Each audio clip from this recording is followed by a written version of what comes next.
there's different kinds of psychiatric disorders. There are the really full-blown psychoses like schizophrenia, mania, where there's really disorganized thinking, and people I think have run across this in their life, people they know. But there's a whole other class that are called the personality disorders, and these are much more controversial, whether they exist or not. And partially it's because of the 10 or 12 of these personality disorders, there's overlapping symptoms.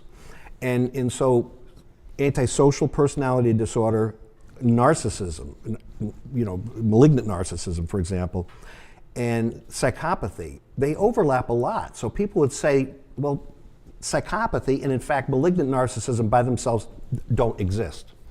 So it's better to talk about traits.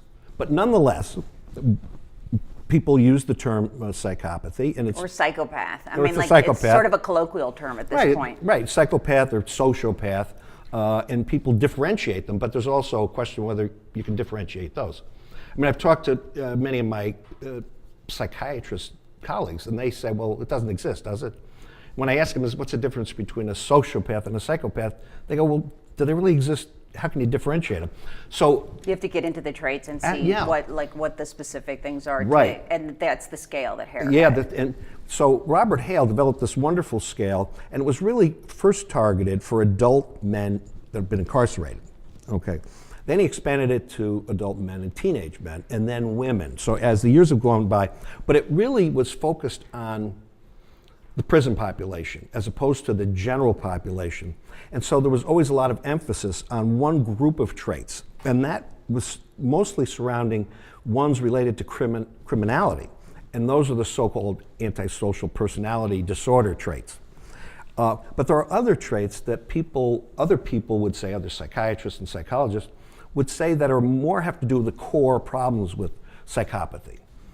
And so if we look at those, and Robert Hare did a great job in breaking them down into three factors, two main factors. There's factor one, and factor one contains those traits that mostly have to do to how you relate to people, interpersonal, sort of how you deal with them. And so with that, people who have this very glib sort of personality, they're very talkative, they're very convincing and manipulative, those are all under trait one. And the pathological lying, and so it's how you relate to people, really, and in a social situation, and of course with psychopathy, with those traits, you have somebody who's always looking through the other person. They're very careful. They're very good at reading people. Psychopaths are great at reading people, and even though they supposedly have low empathy, they have low emotional empathy, but they have very good cognitive empathy. They know what you're feeling, which is why they're great predators. Okay. So it's not like they don't understand. They understand other people's feelings probably better than they do. It's just that it doesn't resonate with them in an emotional way enough to care. So it's just another tell that they use. And so there's that kind of factor one stuff.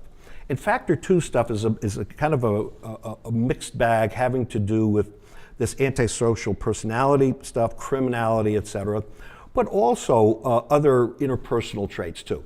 So you have these trait one and trait two, and there's some indication now that these traits may be partially inherited differentially from the mother and the father.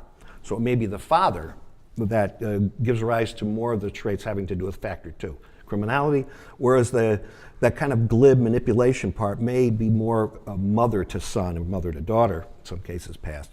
So there's these different traits, and so the way Hare set it up, it's on a scale of 0 to 40 you could score. And a lot of people walking around, most people could score 0 on this scale because they take, they're interviewed. And it has to do with a very structured interview, and you can't just do it yourself, right? And you score on each of these individual factors 0 if you don't have that trait. Are you very manipulative? 0, not at all. You're very truthful, honest. 1, you do it a lot of times, or 2, you do it as a game. All the time. You just get a buzz out of doing it. So those are the three levels. And you add these all up in factor 1 and 2, and the highest you can score is a 40. People who score 40 are bad news.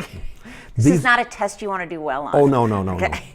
And so the threshold for what you would categorically call a psychopath with his test is a 30 or a 28. And so if you're there or above, you're officially a psychopath. But the way psychiatry and psychology is going now, and the way a lot of us are trying to push it, is not to look at things categorically, because nothing in biology or in medicine or behavior is categorical.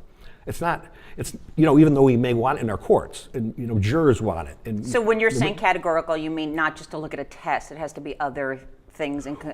Categorical, you either, am I a psychopath or not? Okay, so not a black and white situation. Not a black and white. Okay. And when you look at the case of like obesity, right? Right. You're not either obese or not, even though there's an obesity scale and insurance companies demand it, and there's like, well, you're officially obese. But there are people who would count as obese who are in great shape. Well, how about they have other mitigating factors? Sumo wrestlers and there's some, NFL football players are absolutely obese, but in wonderful shape. So you say, well, if you bring that into psychopathy, into these personality disorders, you have all these traits. Are you low, middle, or high in them? It's those traits that we can then associate with the genetics and associate with the brain patterns, PET scans, fMRI. But not the categorical, are you a psychopath or not, but those traits you can. So it makes it more amenable to research and to quantification and to real answers.